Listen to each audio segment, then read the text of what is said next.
Welcome to Champlain Maker Fair's renewed culture of innovation, Makers on Screen. I'm your host, Doug Webster, and today's show is Making It in the Tech Valley, STEAM and the Center of Gravity. The Tech Valley in and around Albany, New York is said by some to be the new Silicon Valley, with billions of investment going into technology businesses, including nanoscale technologies. In addition to big business, the Valley is seeing the emergence of the maker movement and startup companies up and down the Hudson. Our first guest is Kathy Ceceri, STEAM educator, author, and founder of the website Crafts for Learning. She has written numerous articles and books, including Making Simple Robots, Robotics, and coming out in the fall, video games. Welcome to the show, Kathy. Thank you for having me, Doug. Great. Well, let's start off with, can you describe what STEAM education is and why the A in STEAM is so important? Okay, well, it started out as STEM, which is science, technology, engineering, and math.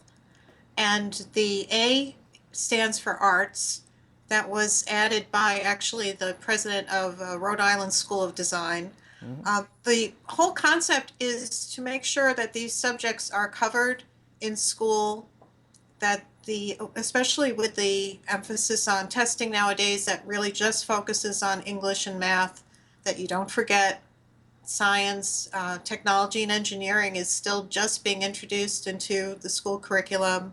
And arts, obviously, is something that they don't want to leave out. So it's just a sort of a reminder that all these subjects are important and we should be presenting them to kids. Mm-hmm. Now, you put on several programs. We have some pictures we can show right now if you want to describe what they are and what you do. Okay.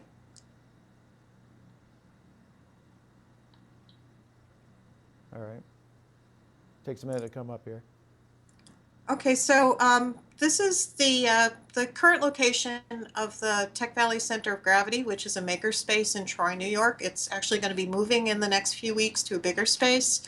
But one of the programs that I was involved in running was something where we got some products every month from a website called Instructables, which is a really great website. It's full of how-tos that users post themselves, and it's just all kinds of projects. It's really very maker-oriented. So what they've been doing in a program with makerspaces around the country and the world probably is sending out a product every month. You hold an Instructables build night and have your members come and use it and come up with some new projects and then post it on the Instructables website. So this month that you're going to be seeing pictures from right here is we had a product called Makey Makey, which is an Arduino-based board that plugs into a computer, and you can attach things that then become keys, like keys on a keyboard. So it's a really great learning tool for kids because it's just really creative. Anything that is conductive can be attached to the Makey Makey. So you'll see kids using Play-Doh and aluminum foil and pencil markings because the graphite's conductive. And so all we were doing is we had a lot of families come to this particular month's event, and they were just trying out the Makey Makey. They got to test out the product and try to do some things, and we did get some Instructables out of that, so it was pretty cool. Mm-hmm. And you're going to see another picture coming up here. Yeah, so these are some photos I took a couple weeks ago. I did a tour of libraries on Cape Cod, and I was bringing my robotics programs. I believe we were making gravity-powered robot walkers in this one. And all the books I do are activity books, so they all explain the background of whatever the topic is, in this case robotics, and then they give kids a couple dozen projects that they can do, and most of them are very low tech, and that's kind of my specialty. My niche is to come up with low tech projects that actually demonstrate real concepts in robotics and other high-tech subjects. Um, Here we're looking again at some more from the Center of Gravity. It's also kind of that high-tech, low-tech split of, I'm not sure, I think they might be using circuit stickers there, which are LEDs that you can stick on paper and create circuits just with coin batteries and, copper foil tape, very low-tech, very ordinary materials, but you can create circuits and talk about how circuitry works. These girls came up with a circuit sticker project where they embedded it inside a candy box and then had a magnetic stick that was like a magic trick. When you touch the candy box with the magnetic stick, it would turn it on because they had created a kind of reed switch just with a magnet inside it. So it was pretty cool use of low-tech materials to do a high-tech, high-concept kind of design. Okay. And that's the circuit stickers that we used that month. Okay. That's another photo from the Cape Cod programs I did. That child actually got a little creative, and he embellished his robot walker with extra balancing sticks, which was kind of cool. I like that the kids took the materials and kind of went off with them and did their own thing. But it was a cool project because it's actually based on real research where they were making these gravity-powered robot walkers in order to look at ways that you can make robots with a minimum of programming and a minimum of engineering. Now you say in your book, Making Simple Robots, you say robot making is getting simpler all the time. How is that happening? There's a bunch of ways. One of them is this idea of programmable bodies. And for instance, on the cover of that book, there is a structure called a tensegrity. And the version that I show you how to make in the book is made with drinking straws and rubber bands. But it's basically a structure that has rigid struts that are held in suspension by some kind of elastic. You'll see buildings done that way with big steel cables, but they have a little bit of a give to them. And the idea is that this body itself, this tensegrity, or, just as an example, has certain properties. Yeah, there it is. Has certain properties that are constrained by the way that it's designed, the materials it's made out of, and the way that it's put together. What you see in that cover is it's attached to a circuit made with a product called Little Bits, which is just electronic components that you can stick together in any configuration. They just stick together with magnets. And there's a little vibrating motor in that circuit. And there's a researcher at Union College, which is in the Tech Valley in Schenectady. And he is looking at ways to steer these tensegrity structures just using vibrations. So you turn it up to one frequency and it veers left, and you turn it up a little higher and it veers right. So it's a programmable body. It's just the way that it's designed that lets you control it. So that's one way that robots are getting simpler. Okay. And another way is this whole idea of swarming robots. You may have seen there have been a lot of videos coming out of like MIT and Harvard. They make these little robots that are about the size of a quarter, and they're basically the same as these little brush bots you may have seen. They're just the head of a toothbrush with a vibrating motor on it. It's basically the same idea. They've just got three little legs that don't move and a vibrating motor on it, and they can steer it right or left because it'll have two motors on it, and depending on which one is going. Wow, but cool. The things themselves just have a minimum of electronics. They don't really have a brain, and it's more like a hive mind. You can program it using infrared light, and you can program thousands of them, and they'll all start moving in sync. But each one itself is just, it's like a ant in a ant hill or something. It's just, it itself doesn't have a lot of intelligence. It's just the hive mind that has the intelligence. Yeah. Why is robotics important? I mean, we're starting to to, certainly the maker movement has emphasized that, but why is it important to the education world and to youth? Well, it's obviously, well, we've been saying this for 50 years, but robotics is going to be, the wave of the future. More and more you're going to see factories taken over by robotics. In the Tech Valley here, there's a company called Global Foundries that makes silicon chips. And one of the things I read about is that they are intending to replace their workforce with robots at some point. Everything has to be done in a clean room. And that means, a human being has to suit up in order to work in a place like that. But if you have robotic workers, they can work 24 hours a day without having to come out of the clean room. So there's that use of them. And there's also a movement towards having them become more part of our daily lives. Right now, you'll see them in a novelty kind of way where they're a robotic vacuum or a robotic pool cleaner or something like that, which is just kind of cute. They are starting to use them. I don't know if you saw the movie Big Hero 6. That was about a healthcare robot. They're actually starting to make robots for that purpose, to work in nursing homes, things like that.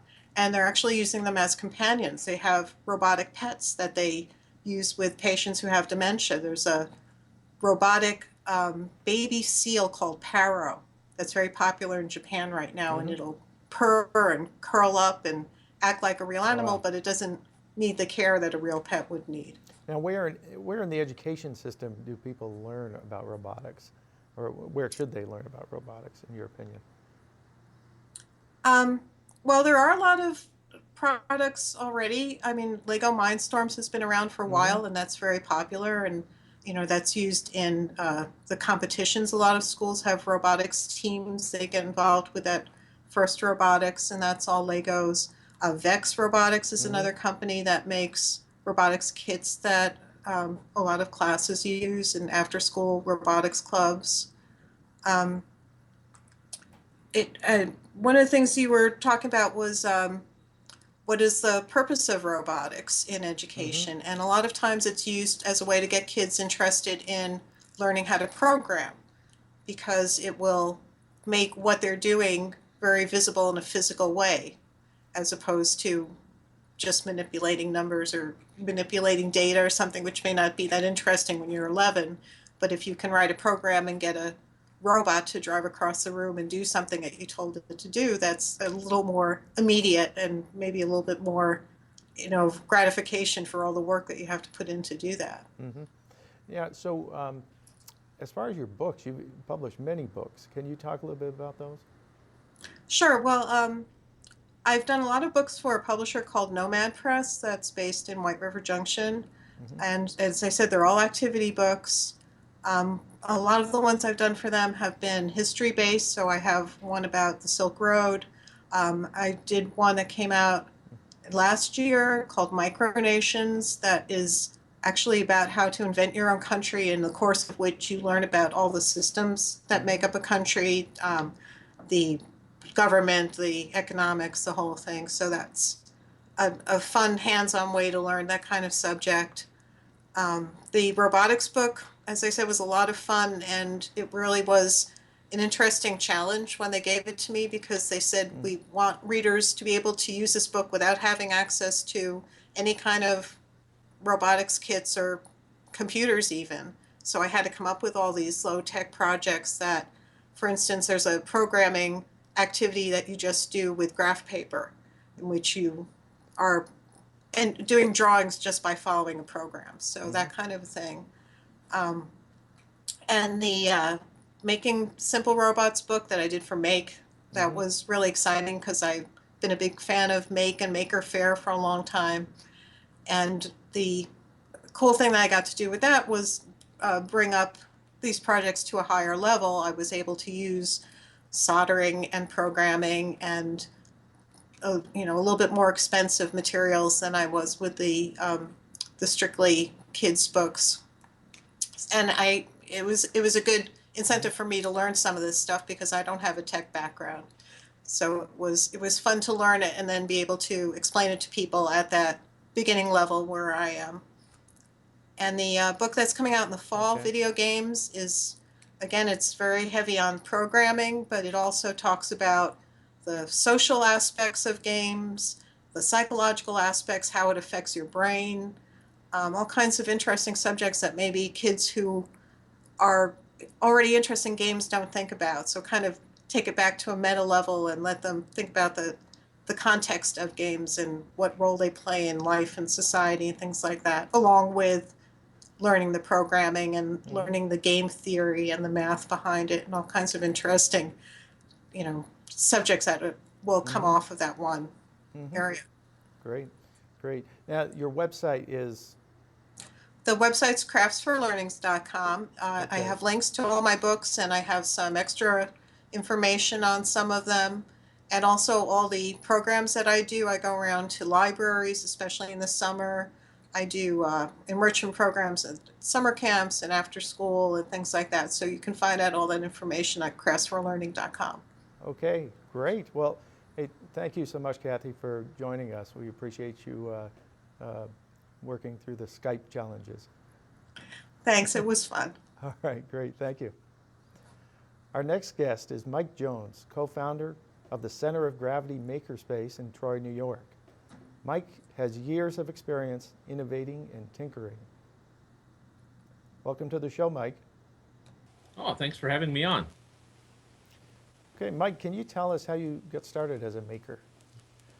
Oh, it really started when I was in college. I came to upstate New York to go to RPI, and I fell in with all sorts of people who were tinkerers and makers, and especially being involved at the radio station where we, at the time, made a lot of our own equipment and repaired a lot of our own equipment, and just got in the habit of doing and taking things apart and learning how they work and how to put them back together, and it all flowed from there.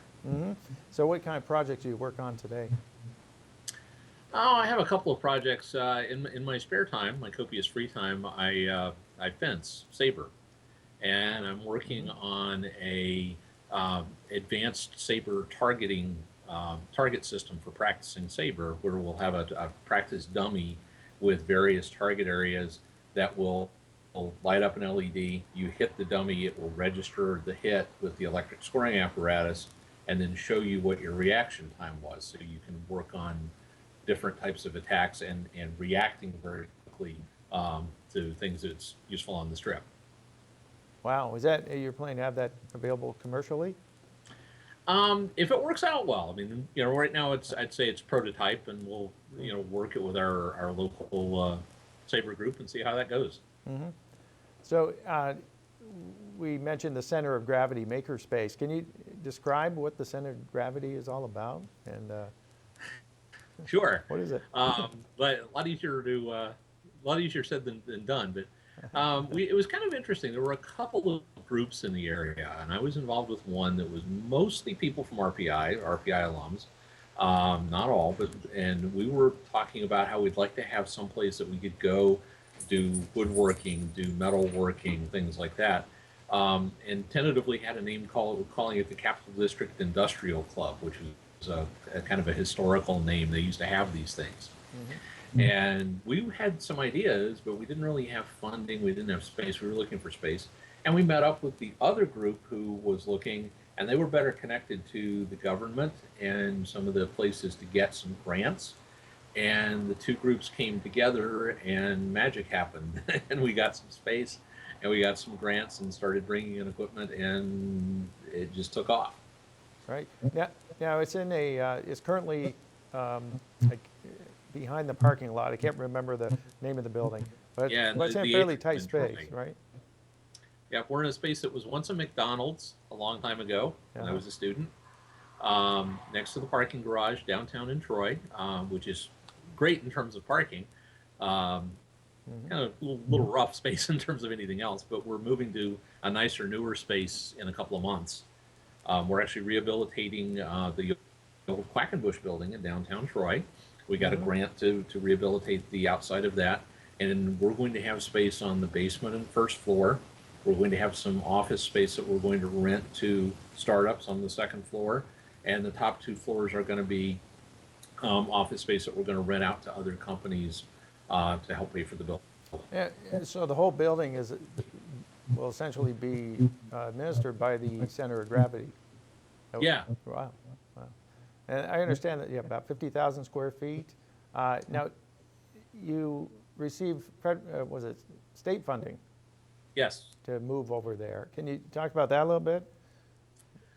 Really, that's kind of the funding came from the other half of the group, and Laban Koblenz has been really core to finding us the contacts and finding us the sources of funding for things. Unfortunately, I don't really know too much about the details of the grant. I'm sorry. Oh, that's good. So as far as the new space, what will be different in terms of access to makers? We've done, what we have now, we currently have a lot of different things in the space, and we've had to kind of shoehorn it all in around the existing walls and stuff. So we have, a woodworking and metal shop area. We have a welding area. We have an area with 3D printers. We have an area with a couple of computerized numerical control, CNC mills and machines, and then just some work tables and general tool space. In the new space, we've had the opportunity to design around what we're going to want to do. So the spaces for these things are going to be more oriented toward what a normal workflow would be. There's going to be more separation, both for noise and dust control and things between the spaces. And we're going to have a much nicer entrance area for people who are coming in and seeing the space for the first time. Right now, you kind of like walk right in the front door and you're in the middle of the zoo. Yeah, you're right in the middle of this space. Yeah, Yeah. yeah, exactly. So you'll have, makers will have access to other professional services there, I understand. Is that correct? Yes, we're planning to provide a variety of things up to and including, I think we've been talking with some folks who do like a CFO for hire thing, which the goal there is, purely business oriented to help a business who, somebody who's a maker who has a great idea, doesn't know how to capitalize it, doesn't know how to start running a company, somebody who can really help them out with the financial end of things, which is, often a real empty spot for people. They know what they have a passion about, they don't know the finance. Yeah, so I want to ask you about the culture in the community there. We're having a national conference in Saratoga in May, and we've set up 2 tours. One is at the SUNY nanoscale college. I think it's referred to as a Polytechnic Institute. And the other is at the Center of Gravity. When we set that up, I saw that as like 2 different worlds kind of coming together. Can you talk a little bit about that and how the Tech Valley and the maker movement go together? Sure. It's been, the Tech Valley name has been around for a while. And when it started up, there was a lot of kind of people saying, well, this is, really ambitious, kind of a name to choose. But it really has kind of taken off in the last couple of years. We've got more and more of a culture of startups. And we've got really, a lot of people who are really coming to the maker movement. And I think what we're doing dovetails really well with both, SUNY Polytech and with RPI and with Union. We have people involved at the COG, the Center of Gravity, from all those institutions, and they're bringing some knowledge, contacts with people at the institutions, knowledge of how to do things in a more professional way that are helping us administer and run the place. We're a much looser organization, obviously, than, we're an all volunteer organization. So we're a lot looser than SUNY Polytech, this is the Nanotech Center and everything. But, people who have ideas based on things coming out of the Nanotech Center can come to us and use us as a prototyping facility, use us as a springboard, a place to launch a new business. And we have a number of startups that have come out of the Center of Gravity already. Probably the biggest one so far and interesting one is Vital Bio, which is working on LED lighting with a certain UV spectrum that kill bacteria, kill germs. and they're hoping to sell that into hospitals and doctors' offices. But I think they could sell it into almost any public space as a useful thing. So, Wow, great. What other projects do you have happening there? at the COG right now, Yeah. yeah, well, there's also a group called Lib3, which is kind of spinning out of the COG that they're doing electronic assembly and building custom circuit boards and things. My son is actually going to be doing an internship with them. We've also been working with some of the other startups in the area that are a little bit bigger, like the folks at Ecovative Insulation, the folks who are growing the mushroom-based insulation. And we've been talking to them about what can we do to help them out. And one of the things we've been talking with them about is if we get a really nice 3D printer, above the scale and quality of anything we have now, they don't want to buy one, but they might be interested in renting time on it from us. So we're trying to work with them and determine, what resources do you guys need that we could potentially provide, and then we'll also get the benefit of having them in our space and having them talking to our makers and giving them more ideas. It's all about ideas in the end. Yeah, that's right. Now, what are your plans? Oh well, I'm working on my fencing score sheet, and I've also been doing a lot of woodworking, and some of which is coming to my house, and part of it is just developing skills. A lot of being a maker is being a learner and wanting to know how to do more things. And as I learn more things, I want to do more things. I've been playing a lot with 3D printing and finding numerous small practical projects, but all my big projects right now involve getting the kids through college. That's right. That's right. So as far as Center of Gravity goes, you have education programs there, and people can take classes and so forth. Yes. Yeah. And that's, I think that's a key part of encouraging people to become makers, giving them the ability to do things. And also it's, people, they don't take shop. Nobody takes shop anymore in high school. Even though I was on the college track program when I was in high school, I took a semester and I took a drafting class because I thought I wanted to be an engineer, and I thought it would be useful to know. Well, that's about as useful now as manual typewriters, but the knowledge I got there transfers over. I know about the language of design, things that I didn't know before.